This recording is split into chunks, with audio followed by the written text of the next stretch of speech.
ভাই কি করেন?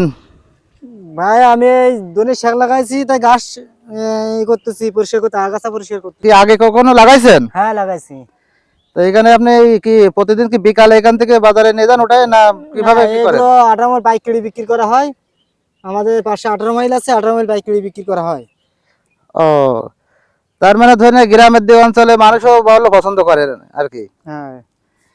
তো দর্শক, আপনারা দেখছেন যে ভাই এখানে কিন্তু এই ধনে চাষ করছে। তা এখানে আসলে দেখতে পাচ্ছেন যে এখনো ছোট ছোট গাছগুলো এখনো ছোট। তা আপনারা দর্শক এইভাবে যদি ধনে চাষ করেন তাহলে কিন্তু সামান্য কয়েকদিনের ফসল আপনার হয়তো সর্বোচ্চ হইলে আপনার 1 মাস, এক মাস, 1 মাসের এক ভিতরে মাসের ভিতরে উঠে যায়। 1 মাসের ভিতরে আপনি এখান থেকে কিন্তু লভ্যাংশ পাবেন আশা করা যায়। তো দর্শক, ভাইয়ের কাছে আমরা শুনবো যে আসলে ধনে চাষ করে কি উনি লাভবান হয়েছে কিনা।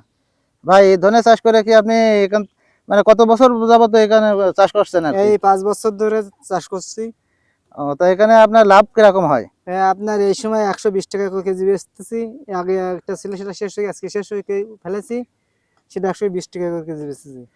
যাক, দর্শক আপনারা শুনলেন ভাই আসলে কিভাবে ধনে চাষ করে আর ধনে চাষ করে কিভাবে বিক্রয় করে। তো দর্শক, আপনারা যদি এভাবে ধনে চাষ করে আপনারা কিন্তু লাভবান হতে পারবেন।